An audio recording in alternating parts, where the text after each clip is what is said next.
a highly contested pick in Challenger yesterday, 100% pick and ban in all of those games. He was picked twice in 10 games in EU LCS. One of those was actually forgiven on AD carry as well. Yeah, the third game, was forgiven. The really curious thing about that is North America played it so much more. They actually picked it in 7 games. One was AD carry and banned it in 1, so 80% pick ban rate out of NA. I'm expecting the 100% pick ban to continue here, but the most interesting thing so far is Team Dignitas have banned the Azir away. Yes, we spoke about how good Sayo's was, but I would argue that Senkux's Azir has been way more dominant. Yeah, just making sure that, I guess, Sayo doesn't have anything, because we know how big the pool from Senkux is, that he can play basically anything. Gragas comes out as the next ban in from Mousesports. Rek'Sai will be the one against Mouse as well. Yasuo is the final ban. Obviously, it's Senkux. Yeah, obviously it's Senkux. We saw him play it last week. Interestingly, we've also seen Yasuo in solo queue building Runeclave, because the way the calculations works is it changes the overall crit damage into magic damage. So you basically get this massive crit and chunk people. Not okay. It's so insane to watch. Kalista is the last ban, which leaves the Ezreal open at this point. Now, the question is, 100% pick ban so far. Is it first pick worthy for Mouse at this point? And I honestly feel like it has to be. Yeah, also it denies it from Senkux, so I mean, it seems like the logical first pick here from Mouse, but then it opens up Mouse to be countered by Dignitas with these hard engage compositions we've been seeing from teams to counteract this. So there's the Ezreal. Now, how do Dignitas respond? That's a good question, because at this point, do you take away the Corki, for instance, which removes a big poke aspect from the AD carry role, especially with Kalista banned away, it would leave them with a Sivir, which is okay, or do you pick the Sivir and go for hard engage? That's something that Team Dignitas now have to decide. 2 junglers off the table in Gragas Rek'Sai means everybody is now shifted down onto that next tier. Echo is available should they want to play him in the jungle. There's certainly a lot still to play with. We are on 5.12 currently. We have not moved over to 5.13 yet. Well, you've discussed, do they run the Sivir or hard engage? Why not just run both? They pick up the Sivir, they pick up the Sojani as well, just going to try and dive on the Ez. Yeah, the Sivir is going to work so well with the hard engage. This is a big statement now that Team Dignitas are kind of abandoning the poke aspect of the meta that we're seeing and going straight for Sayo in that middle lane. Should really be a difficult time now for Mouse to keep Sayo alive without some really hard disengage. You're looking for the likes of Janna, you're looking for the likes of, well, Gragas is not available, so those are your 2 main meta ones, and Janna gets locked in. Janna will be the next pickup from Mouse, along with the Rise as well for top lane. So again, we're seeing the poke in the mid lane, the AP in the top lane, but again, Team Dignitas, they're abandoning the poke, yes, but we've seen how effective the engage compositions have been. Looking at NA against Bjergsen, you play a full dive composition, you take away Bjergsen, goodbye team composition. So it's just all playing around that pick.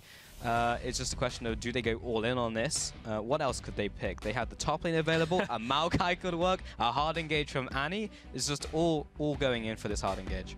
Well, we'll see what they do, in fact, lock in. Interestingly, Rise has been played a lot, obviously in the top lane, a lot when we see the Jace and the Varus. Now, Mouse is stacking a lot of magic damage. If they bring a Corki into this, they will be lacking AD. That is something they have to watch out for. The Team Dignitas don't just end up stacking MR. And talking about hard engage, those are 3 of possibly the hardest engaged champions you can get, only missing a Malphite at this point. Maokai, Annie with the Sejuani and the Sivir. If Team Dignitas catch 1 or 2 people, they instantly should win a fight if their ultimates are available. They should, but as we've heard in the LCS, again, it's all about trying to get that lead and getting on top of them, because if you're not the one being proactive, then the poke team will just poke you out all day, and there's very little you can do about it. Mouse just have their AD carry to pick up here, along with their jungle. So we'll see what that's going to be here. Swapping through a couple different things, but what options are available to them? What do they want from this? It's Dan. Lee Sin, Jarvan are his 2 main junglers when Gragas, Rek'Sai are not available. Echo is not up. We did see him play Echo. We have seen him play Zac. Or Rammus. Or anything, Rammus. Really. True, Rammus is the other one. We've known Dan for so long that we know that he's had these kind of 5 or 6 champions that are his top champions for a very long time. That's a Renekton picked up. Wait. That has been locked in as well. Hang on. If we assume Rise is going to the top lane, so the easy one is bottom lane is locked in. I don't think it'll be the very, very old Season 3 Ezreal jungle that we saw, but I think it was Nintendo Dex, NALCS Season 3 Summer Split. I don't think that's it, because of how strong it is in the jungle. Or the Zhao Wei Zhao mid lane Ezreal with the Triforce and the Ludens. I'd see if we see one of those this game. Yeah, I mean, we'll see the mid lane Runeglaive, I would imagine. Does that leave us with like something like a Renekton jungle? I mean, he's gotten like basically no crowd control without getting. Yes, he has one stun, and that is it. He has to get into lane, which means you have to hit the first part of Slice, which is a very short range to get the dice, then follow up with the stun. I imagine he'll have a lot of damage, but this is something we do not see. Renekton, to be honest, Renekton alone, we don't see in general. He's just been phased out of top lane. We saw it once in EULCS. I think it was the game where Giants did that funky swap with Pepinero to the AD carry. Oh, and because he wanted to face Reckless. So I think that's like one of the only games in Europe we've seen Renekton in a very long time. In Season 5 at least. I remember a long time ago, I believe Shook took it into the jungle, but that was like Season 3, Season 2. Yeah. It was a long time ago. So long since I've even seen this. By the way, there was an Ahri there was from Team Dignitas EU, but yeah, all right. So we did see some swaps, and we didn't see quite where it's been locked in, but we are about to in a second. So if it is the lizard in the jungle, it is. It is. Okay, it 100% is the lizard jungle. Let's see what it does. I mean, Dan likes his interesting jungles. We've seen a lot of different variety from Dan. The question is here, with this different pick, does it add more value than another pick that he could have gone for? Right. So we spoke about it. They need additional AD at this point because they're very heavily magic damage. Obviously, it'll give you that. I imagine the early game clear should be pretty good from a Renekton. Yeah. His early game has always been his bread and butter. He's going to get to a point where he doesn't die particularly fast as well, so he will fulfill a tank role. I just don't know how it's going to go with the rest of this kind of poke composition. Like, I mean, you're looking to siege a tower, and you've got a jungler that is not particularly providing any kind of mass crowd control. It's not providing poke like a Nidalee would. Nidalee has been such a high proponent. Couldn't have gone for that, though, because of the heavy magic damage. So we're going to have to watch to see how Dan actually plays this Renekton out into the game. Yeah, especially for the early game. I do want to look at Team Dignitas EU, though, because we touched on it in Champions League before the Lizard came out, but they've going all in to try and kill the Ezreal. They have the Sivir, they have Sojani, they have Maokai, who's all going to run in. Got the Annie, even with the Tibbers, flash stun. And then Senkuk's actually picked up the Ahri as well as his fallback. Yeah, which we have seen Senkuk's on in Spring Split. We have not seen him on the Ahri yet in Summer. Yep. I like this composition out of Team Dignitas. It's not exactly a composition that says anything other than we want the Ezreal. Yeah. So, I mean, it's going to be very hard engage. MOUs have to pick fights very well as we get into the mid-game.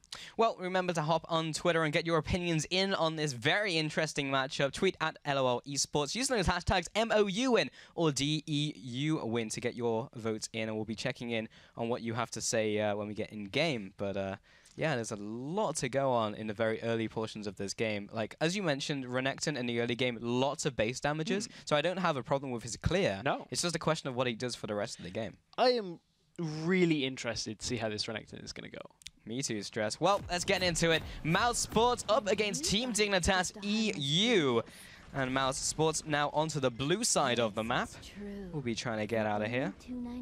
Thank you, Jana. And Senkuk's on Ahri. Okay, obvious now on the Sejani jungle as well. Seen a dip in popularity, but when Gragas and Rek'Sai are off the board, then she does come back into contention. Sayo moving on to this Runeglaive Ezreal. We've seen it from Senkuk's. Interestingly, we didn't see it in the Esports Festival at all. And then the following couple of days, in the first day yesterday or Tuesday, we saw it 3 times in a row. So the team's all holding the Runeglaive Ezreal back just a little. Yeah, the Runeglaive has started to come out, though. Still 100% pick band, as he's mentioned.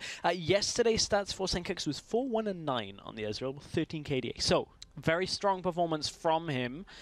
And we saw it really undo MOUs as this game went fairly late. So it's now...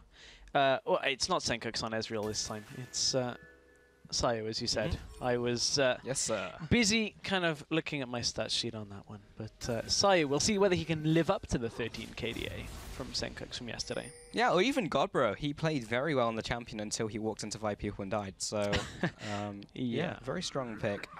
Dan and Beansu walking into this jungle. Prehistoric Renekton as well. Very nice. I mean, I kind of... I can see where this Renekton will have its strengths in the early game. I mean, I wouldn't want to skirmish a Renekton particularly much. Especially as a Sejuani. I would not want to take that fight in the early game. So there are certainly aspects of this Renekton pick here that I can see will work. I don't know how much it's going to do within the overall composition of MOUZ. As I said, it's not really a champion that is going to be able to siege. It doesn't have any kind of global components. You can't run a 1-3-1 with it. Well, I mean, yeah, you can use Ezreal to clear side waves, but that's about it. And it's just a really weird one for me that there were so many other junglers available. It's on Dan now to make this Renekton work.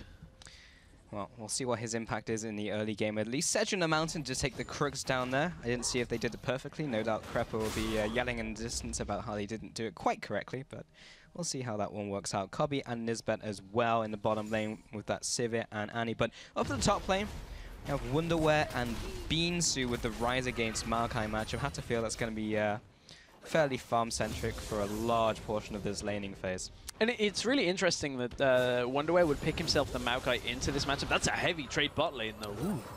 Yeah, I don't think those auto attacks were really worth it there, Nisbet, but he's got those cookies to eat through and get back up to full HP. Meanwhile, Obvious sitting in this top, looking for this level 2 gank with the red buff. See if we can get it off. Does Beansu step forward? Try. Yep.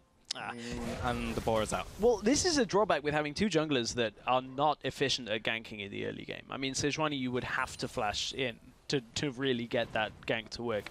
And honestly, this top lane, I feel like Obvious is going to have to sit up there with Wonderwear for quite some time.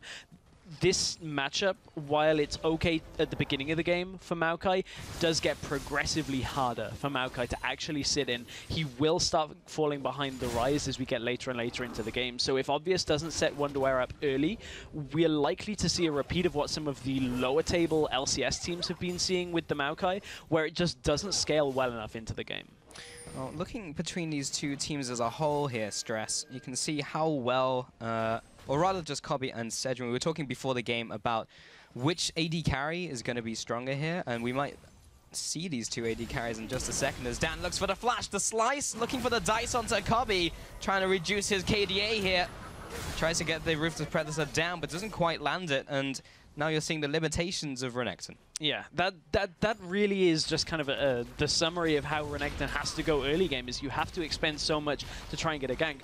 To touch briefly again on the stats we just saw, one of the biggest points is that Kobe overall has more kills, but is involved in less of his team's kills. It's only about that 75% of the actual kill participation he is, whereas you look over at the side of Cedrian, the team relies on him way more with 83.1% kill participation. So even though Cedrian gets fewer kills, MOUZ rely on him a lot more.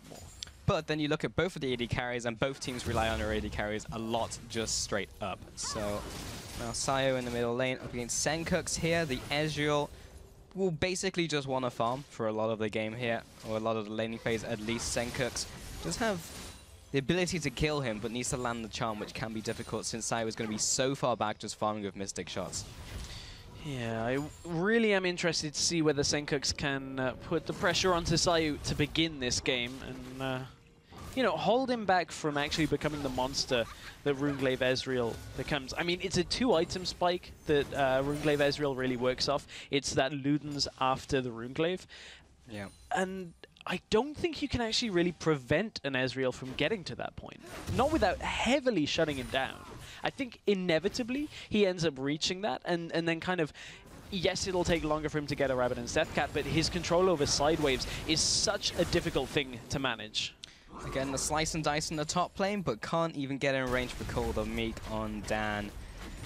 He's already burnt the flash in the bottom lane, so he's had some presence on the board trying to get these ganks out, but These are just hard lanes to gank for a Renekton. Yeah, very hard lanes to gank. And just as a clarification, by side lane wave control, I mean for the enemies to manage. It is very tough to stop an Ezreal just true shot barraging a side wave, burning it all away, and having pressure in other maps. But yeah, as you mentioned, Dan just is not able to get anywhere on the map. And we talked about his early game presence.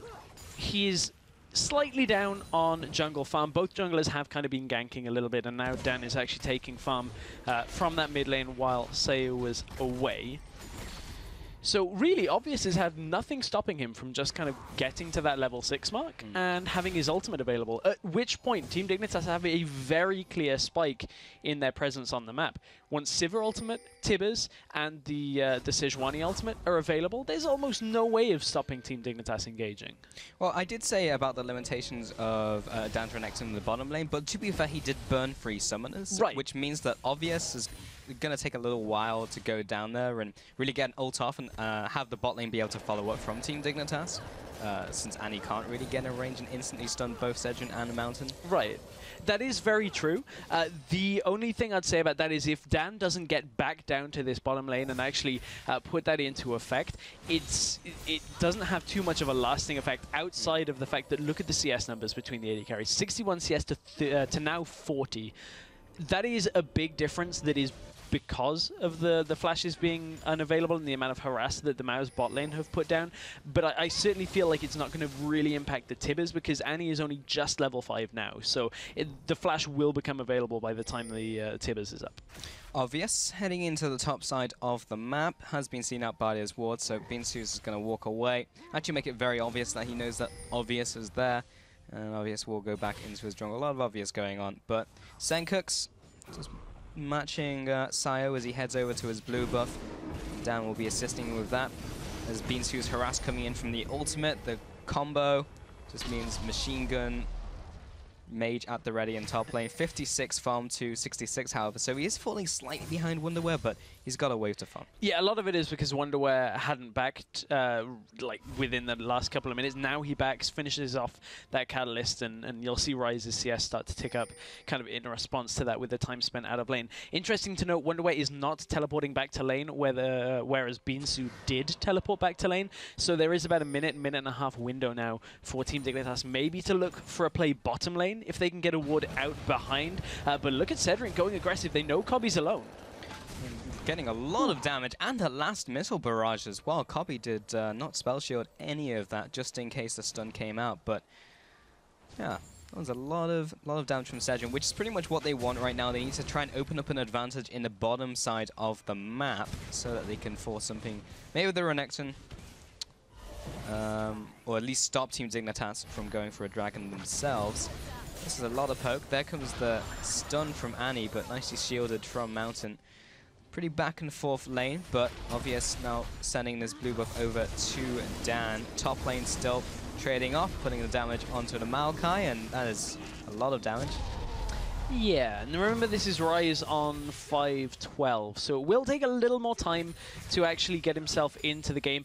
Now you end up actually maxing Q, which is why the damage seems a little bit more heavily prominent this early on in the game. 4 points into Q means you trade a little bit better, but you stun for less early game. And the reason you max Q is because of the changes that were made to the passive. Now, the duration on the Arcane Mastery goes up with each point in Q, so it actually starts at a base level rather than starting at 6 and staying there. Yeah, so you have to max both Q and W to reach very scary Ryze status, but you'll get there eventually. This is a very hard scaling team as well when you take Sejuani out of the equation with Sayo and Binsu. Just those two members alone have a lot of late game punch. Sejuani as well doing well in this bot lane. And Dan waiting for this gank to maybe happen. He has his flash back up, but he flashed when Cobby and Nisbet flashed, so he knows that they have their flash as well. He might just be able to burn some more summoners, which would just again give the advantage to Sejuani.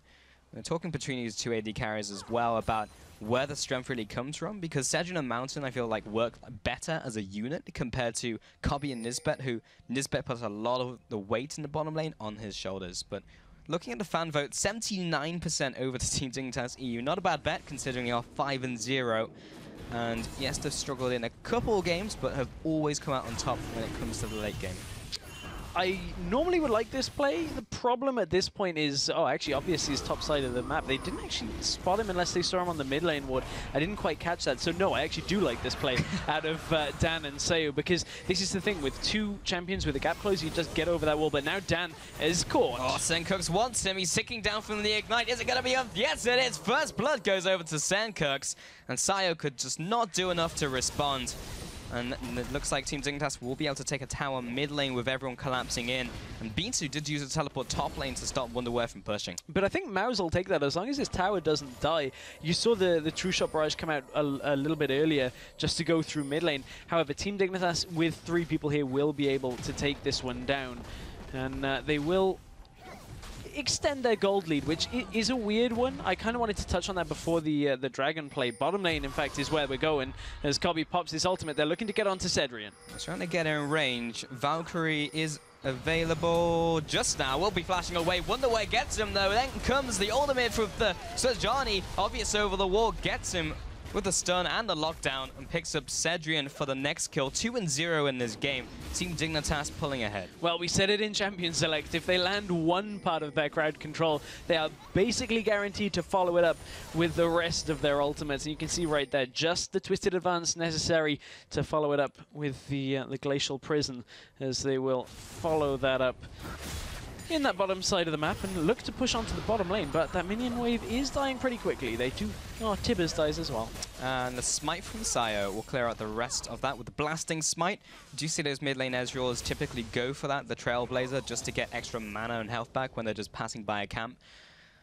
In jungle, Dan is actually up towards the Cinderhawk with the Skirmisher's Saber of Renekton. Interesting. But yeah, just in this game in general, Team Dignitas EU, this is not as fast-paced as it was yesterday. We saw so many kills being picked up in the first like 10-15 minutes.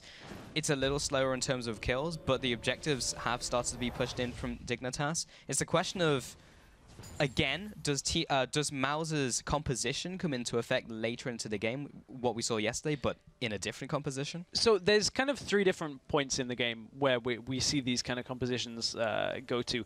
The early game really didn't favor too many people outside of Dan, and then Cedrian and Mountain a touch. Team Dignitas now are in their point of the game where they can turn the pressure back on. Sivir being a little bit behind is slightly problematic, but her ultimate is always going to be useful. Also, Morellonomicon now with boots on Ahri is a good spike for her, and the fact that the ultimates are now available, they can drag things to team fights, benefits them. But as you alluded to, the later this game goes, Ryze and Ezreal will continue to just get stronger and stronger, and we've seen what a 6-item Ezreal can do. You can see when a True Shot Barrage just 100 to kind of like 5% healths people. It is so difficult to deal with, and Sayu is only just on Runeglaive, has just picked up the Aether Wisp to go alongside it, so still lacking the needlessly large rod. He's a long way off his power spike. Yeah, unlike the composition we saw yesterday from MOUZ, Sencooks and Nisbet are very open to being hit by a stray True Shot Barrage. Kabi, this time on Sivir, he'll be able to spell shield it, as it is fairly telegraphed as it's coming towards you, and obviously Wonderwear are super tanky, so there are still 2 members on this team who can get caught out. Talking about getting caught out, or not getting caught out, is the bottom lane, Valkyrie away, and the flash from Mountain. Yeah, and it actually was I want to put it down to a good read by Nisbet, knowing that they were running away, had the flash, didn't use Tibbers with the stun, only used the W, so he gets a flash without expending his ultimate. That's a key factor from that little trade in the bot lane.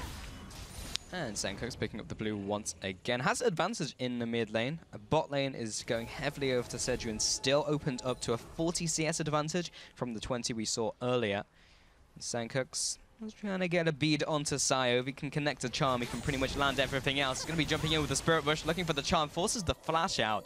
And Sayo is that summoner down. That is pretty important for the next 5 minutes while that's on CD, because the Dragon is going to be up underneath that cooldown in 2 minutes' time. And Wonderwear and Obvious, well, they have their ultimate, and Wonderwear is able to just point and click CC the Sayo down. So the gold lead is obviously the one turret in favor of Team Dignitas goes a fair way to this, but there's a very weird kind of distribution of gold right now. There's actually a surprising lead when it comes to Sejuani over Rek'Sai. Their farm isn't particularly different, but you can see that the time that Dan, Renekton, not Rek'Sai, that Dan spent in a lane, just taking lane farm here and there, is actually made his goal totals ever so slightly lower than some of the camps that Obvious has been picking up. He's been picking up, you know, more gold per minion or monster that he has picked up. On top of that, he's got the assist to his name as well, so it actually relates to a fair lead for Obvious out of the jungle, which we were expecting Renekton to have a little bit easier a time in the early game. Speaking of that, Renekton, he's picked up the Crystalline Bracer, so presumably he's on his way towards a Righteous Glory, just to kind of run at Team Dignitas EU more. I guess that would be the pickup. I mean, the other option from it would be a Warmogs, but I don't know whether that would be particularly... well, I mean, it would be a good item against mixed damage, but that's about it. I kind of feel like if they wanted to go aggressive, the Righteous Glory would be the right pickup here, but at the same time, they're running a poke composition. I was going to say, this is the kind of comp it works in. Yeah, Nisbet, great ultimate onto Mountain. Good luck with that Monsoon, mate. And Mountain will be going down. Third kill of the game over to Team Dignitas, and this time they should be able to pick up that bottom turret with no real difficulties as the shift onto Beansu, the lockdown. Dan comes in just a little too late, and the Lizard may be going down as well. Pops the Dominus, but it's slowly getting chunked by Senkux and Wonderwear. Wonderwear will tank for days with another Twisted Advance. And now Sayu's heading into the top side of the map, but I'm not even sure 1-on-2 if he can win. No. I'm going to go with no on this one. No ultimate available, so that is a big part of his damage at this point, not available for himself either. And I just don't quite see these last pieces of the puzzle fitting together for Mouse. How does Dan on Renekton help his poke composition other than just kind of tanking crowd control? Which, when you've got so much AoE crowd control and real hard dive when it comes to the engage from Maokai on a single target point and click that you cannot really stop, that is just so difficult on this champion. Yeah, pretty much. I mean, he's gone for the Merc Tread, so maybe he is just looking to sit in front and tank Senkux's charm. Is that just his goal in this game? At that point, you have to put... Oh, Sayu. There's the charm. Oh, and flash there into the charm. Can't miss a point-blank charm, especially when Sayu has no flash away. And Senkux with the 1v1 outplay. I mean, at that point, you have to put your front line and your back line, because you're running kind of a longer range composition. They do have a little bit of distance between themselves. Wonderwear, where's he off? He's going to the bottom lane. Oh, well, someone's going to die here, and it looks like it's probably going to be Cedrian. Comes in with the Arcane Smash, and another teleport coming in from Mouse, but is it too late? Maybe not. Beansu gets the full combo onto Nisbet and Kobe, but it's actually not that much damage, and Nisbet will take the full brunt of it with another lockdown from Wonderwear, looking to kill Beansu. Senkuk has roamed in from the mid lane to pick up the kill with the Foxfires. Cedrian has been cut off from the pack and is looking to pick up a kill onto Kobe. Did manage to get the dangerous game out from the Masteries. Wonderwear looking for the chase onto Mountain. Doesn't connect the Arcane Smash. Oh, True Shot Barrage coming down the lane. Who will it connect to? It gets Wonderwear and flies right past Kobe. Whew. He would have been able to spell shield that, but he just sidesteps it instead. Man, that was a very extended fight from that first teleport coming in from Wonderwear, but you can see, again, just the lockdown that comes from Team Dignitas, that Mouse, even with the teleport coming in, that all they were doing was buying enough time for Team Dignitas to bring even more people to the bottom lane, and then eventually take the fight for themselves. 8-0 on this game right now for Team Dignitas is a real tough thing for Mouse to overcome. So this was right at the beginning of the fight that we saw. And you can see Senkux is already on his way down. There is no real help on the way coming from Mouse at all. Dan is way over on the top side of the map, and Ezreal is still not even available. So this is a fight that Team Dignitas know they can just tank all of this early game damage. Little precarious between Kobe and Cedrian, but just sidestep the Phosphorus Bomb, and that's so much of the damage not available for Mouse. And it's just Team Dignitas exploiting Mouse with the picks that they got earlier and making sure that they always have the numbers advantage. I guess the question now is, are Mouse just being too predictable? Because the Ezreal was left open, Mouse first pick it, and then Dignitas do exactly what they should do. They counter pick it with this entire composition. This is one of the first times we've seen Mousesports as well go for a very meta composition. They've very much gone for off-meta picks, like this Renekton, but like as an entire composition, like a Galio, something different to throw off their opponents. This time it's going with the Ezreal, going with this late scaling composition, and it's just not working out for them because it's so easily read.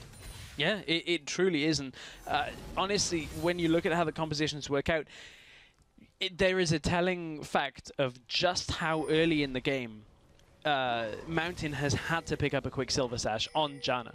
This is something we've started to see more and more when it comes to playing against hard engaged supports with a Janna. You have to be able to disengage. You have to get Monsoon off, and if you're locked in crowd control yourself, there's no way you can do it. And that is a real early QSS as well. Not even the Talisman completed, and we'll see whether it plays any effect in here for Mountain. There it is, an obvious now coming in, but he has more CC. It's going to be used onto Binsu, and Senkos comes in with the Spirit Rush and the lockdown from his team. Kobe on the backside, using On the Hunt, will be getting his team in range, looking for the Righteous Glory as well. Senkos just comes in with the straight charm, trying to find anyone who's just sitting in that bush. 1-0 trade over to Team Dignitas EU, who look to posture around the Baron. And I don't know whether Mouse can do too much about at least Dig clearing out the vision here. There is almost nothing they can do about Team Dignitas just setting up a bait and just allowing Mouse to come in. The problem with that is they have so many abilities that can check bushes here that baiting is very difficult. You see the Janna Monsoon to kind of disengage as well. They can just use whatever they need. Ezreal Qs just to poke at bushes all day long. So it's going to be tough to catch Mouse out off guard with that kind of play. Yeah, Kobe did not use his spell shield there as the ult came in from Sayo. Did have the entire area warded as well, so it literally just wasn't fast enough on the trigger. Sedrian in the bottom lane, still maintaining the CS advantage for all the good it's doing him so far. He has the Triforce, but he is falling behind Kobe even with those 5 assists and just the entire game going the way of Team Dignitas. Has that Infinity Edge, hasn't got a second item just yet. Looks like it will be the Shiv. And looking towards the mid lane as well. Death Cap now completed by Senkux in the top lane, as the aforementioned Righteous Glory. In the jungle, Obvious is gone for the Aegis into the Locket, up against all this magic damage, even from the Corki. And that's another problem that you mentioned in Champions League, Stress, just the sheer amount of AP that this mouse composition has. And the only real threat is Dan, who's going to scale up as well. Yeah, especially when you build tank on Renekton. That was always the problem of Renekton anyway, was even if you started building just that aspect of damage, whether it was the Brutalizer, whether it was the Blade of the Ruin King we saw for a while, or the Tiamat, you didn't have enough damage as the game went later and later to actually do anything, and you become very ineffective in team fights, because all you're doing is running around, dealing a little bit of damage and passively dealing damage around you, which yes, he will do the same in this kind of situation, but again, it's not actually kind of smoothing out that curve of where the damage is coming from. But one way that they are kind of counteracting that, Sedrian opting for the Blade of the Ruin King kind of build. This turns, we've seen this quite a bit recently, it turns Corki from that kind of poking, rocket, heavy AD carry. Still has the damage coming from that, but turns more of a focus onto the auto-attacking tanks and just taking whoever's in front of you down.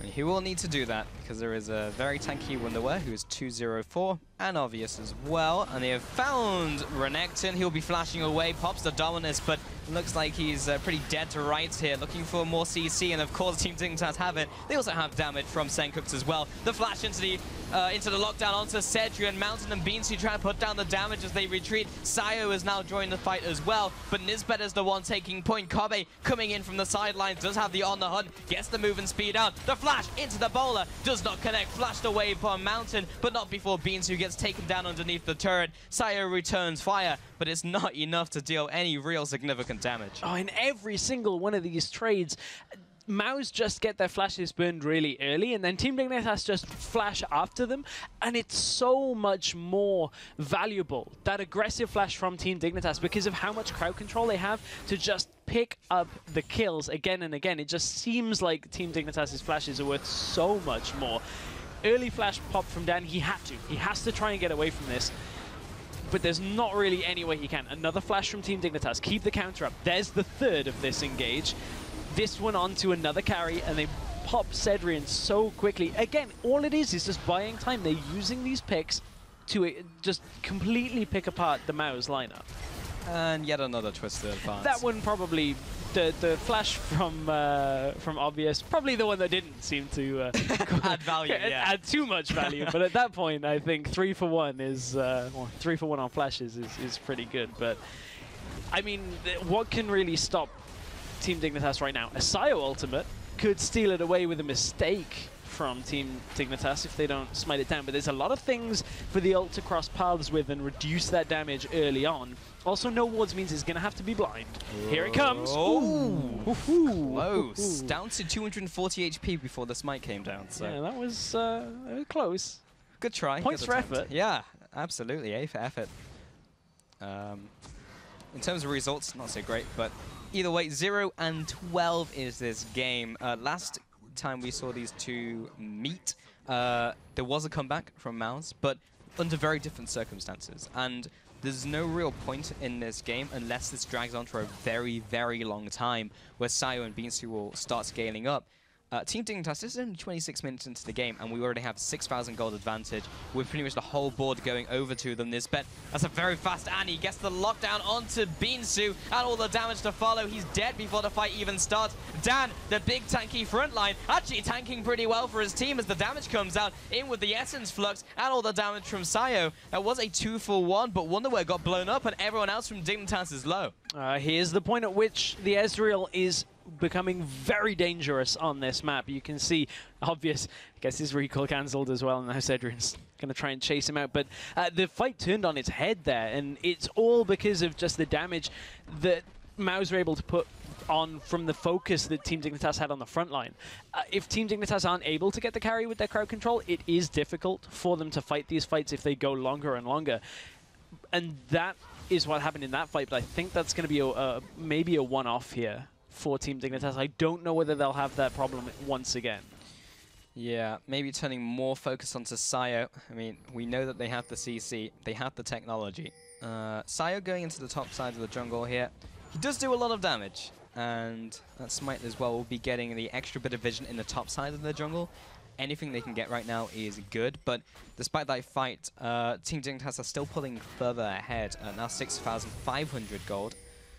There goes the Ezreal off the map, and didn't even kill all of the minion waves, so Kobe will be able to do some damage to this turret before some poke comes out. So the annoying thing about Ezreal, just one skill shot has to land, and you'll have boss gone. Yes. Yeah, that's kind of annoying. I'm not going to lie. Yep. Very frustrating to play against. Very fun to play, but yes. Frustrating to play against. You can see that Sayo has had to opt for the Void Staff very early on here, because look at the magic resist here, and Team Dignitas, they want to go. It's flanking time. They don't actually have to. They don't have to pull that trigger yet, because they still have the Baron buff running. Only one person has lost it from that engage. Only one person has died, you know, from Team Dignitas in this game. So far, and yeah, Void Staff was necessary because look at the magic resist items that have already come out from Team Dignitas. They know they can predominantly itemize that. Look how little damage the ultimate just did to Wonderwear. Did more to Kobe, but it's to be expected. He does have a spell shield that he'll want to start using at some point. That's 2 out of 2 ultimates, which have landed onto him, but there's another engage onto Beansu, this time underneath the turret. Is there enough return fire from Mouse to do anything against Team Dignitas? Sencooks comes in for a play, looks to take down Cedrion, gets his target. Double kill comes out for the Ahri. 16-1 right now. Tib is now tanking the turret. Running out of minions, though, but down a mountain, not a whole lot they can do without Sayo with mana. Not a lot at all, and that's the inhib going down, and I'm still struggling to see what the Renekton is offering in these sorts of situations. That charm landed. Oh, Sayo, he just wants to ult. He only just got it. That would have been a juicy triple had they lined up there, but unlucky charm to the face. Unlucky. I guess unlucky if you're a Mouse fan at that point. Yep. But skilled E from Sencooks if you're a Dig fan. Yeah, exactly. So Dan is going to try and get himself on the board, or at least get some farm. As I said, kind of alluding to, I don't see what the Renekton did in this game, at all. Because at this point, he goes into the fight, and he looks to lock down one, but he just doesn't have the crowd control to do anything, and he has to just run straight back out. That is all Dan did, was go in, try and crowd control one person, takes a lot of damage, runs back out, and at that point, Team Dignitas are already just pushing down the turret. There is no real return damage, and look at how close this charm was from Sencooks to Sayo avoiding it. It was close, but easy one for Sencooks. I don't think you need to sugarcoat that. It was no close about it. It was right to the face. It was there. It was right in the face, square between the eyes. Yeah. Yeah, I thought it might have been a little bit further away, but that was an easy jump. Literally just face first into it, but yeah. So MOU's losing that inhib here, significantly behind in this game. What? Off the map. Didn't even tag the minions. I mean, consider at this point that the one place that MOUs have had the lead in this game has been AD carry, and they had a fairly significant lead on that, with regards to farm, but they had not been able to get Cedrian into the game. The problem with the rest of the MOUs composition is it had these really janky timings when it came to where each champion had their strengths. They had two scaling solo laners, plus a mid-game AD carry who wants to group on a Triforce with a jungler that doesn't particularly offer anything too much at that point. That's like 4 of your champions have completely different objectives in the game. And you just are against this heavily focused mid-game team that just go, right, we're going to run at you, and then I hope you brought disengage. Dan, like this. Does not have a whole lot of disengage, but he is able... No, he's dead. Beansu now running away from the fight. Sayo, the whole back line is just trying to run away from the big, angry Senkooks. May get taken down. Cedrian jumps in aggressively, maybe for the cost of his own life. Or maybe Wonderwares. He'll jump underneath this turret, but he has the team behind him. The flash into the Arctic Assault will keep the lockdown down. And 3-4-1 again. Team Dignitas maybe looking to come in for the kill. It is Sayo against the Onslaught. Will Team Dignitas go for the easy option? Yes, they will. They'll go bot lane, they'll take down that turret, and slowly close out this game. It's been a very comfortable game for Team Dignitas on this one. I mean, really, they have not been pressured out of this at all. And, you know, it kind of goes to show that you cannot just say, hey, we'll play poke and win, because there are ways to play against it. We've seen so much poke, so many poke compositions. You know, people have even been kind of quoted as saying that, you know, it's the best quote-unquote League of Legends to play. I think that was Monte Cristo saying that. But it's difficult to play at the same time, and there are easy counters. Look at that engage coming out from Team Dignitas. You stop all of the damage coming out from the MOUs team, and then from there they're too low. They cannot take this fight, and it's only because Senkooks goes over-aggressive into 2 people to try and pick off Sayu and the other carry that they actually get punished for it. I mean, MOUs first picked the Ezreal. Team Dignitas clearly gave it over to them with their own plan in mind, and it's worked out sublimely so far. Oh hey, there seems to be a team behind you. MOUs, Kobe and Senkooks in tow, trying to take down Cedrian. Rest in peace his KDA. Beansu trying to get away from this fight. I think he might just do it, but Sayo has been locked down. Talk about lockdown. Get taken down by Kobe. And Dan as well, just trying to run away from this fight, not even able to even keep himself alive. But Cedrian had a 24-7 and 25 before this game. This game he's died quite a lot, so his KDA is suffering quite much. Yeah, Beansu was taking a lot of damage from that super minion as well, and was not able to kind of kite back. So now he has to go all the way back to the base, run back out. He doesn't have his level 3 enchant, doesn't even have a 3rd item completed, and Team Dignitas are going to push for the win. Yeah, that was just extremely clean cut in from Dignitas in this week. Another 2-0 week makes them 6-0 overall in the round robin, taking down Mousesports. Again, just another solid victory. I would even go so far as to say more than solid, dominant at that point. I think this is the Team Dignitas that we have come to expect, and quite frankly, I would imagine we're slightly disappointed with a 2nd place finish at the Esports Festival over in Belgium this past weekend. It was Denial that won that. Team Dignitas look like they're answering back, because remember, MOUs is that middle to the top side of the table right now, and Team Dignitas just did that. Yeah, I mean, like, who challenges Team Dignitas now out of the remaining games in the round robin? Pretty much no one. And then you get into playoffs, maybe Denial will be able to do something. If they rise up, they should be on the other side of the bracket and maybe challenge Team Dignitas later on to the split. We've seen them actually make significant gains in terms of how good they are throughout the split. But yeah, so far Team Dignitas, pretty good. Yeah, looking real strong. I don't think that's kind of a big downfall or turning point for MOUs. I still think that they are a team that, as we said, are struggling to find their style.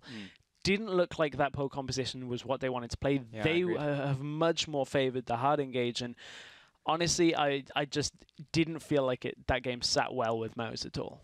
Well, we did have a player to highlight. It was Wonderware from that game, actually opting towards more tanks nowadays, and actually it had a 17 KDA on Maokai, had one of those very few deaths that the team had in general, but yeah, his opponent, Binsu, however, 0-7-0, so yeah. Not the greatest of performances out of Binsu. And Binsu's trying a lot of things, but honestly, Wonderware's stuck with what has worked for a lot of teams for a long time, and we talked about hasn't been working too well in the LCS with the Maokai, but that's only if you don't give him gold. And one thing that Team Dignitas did fairly well was get the Maokai involved, using the teleports. And we've actually got a replay that we're going to take a look at with the teleport play out from Wonderware with the bottom lane roam from Senkux. So again, this is all due to the fact that they know they have the numbers advantage on the map. Senkux is already working his way down to the bottom side as well. And this is just another example of how you get a Maokai rolling into a game. You have to give him gold from somewhere, whether it's farm or getting him involved, and he wasn't getting enough farm just set up against the Ryze. He was down in lane, so get him into the mix, get him some kills, get him some assists, and if you can play the Maokai like that, it's going to work well for you. It's one of the best counters to poke because of just how good and consistent the engage is. Yeah, I mean, what are you going to do against a Maokai that's fed? You just don't deal any damage to him. He reduces all the damage on his team as well, and then he CCs you every couple seconds. Pretty difficult to play against. Well, we're going to take a quick break while Ex Nihilo and Gamers 2 set up for Game 2, so stick around. We'll be back right now.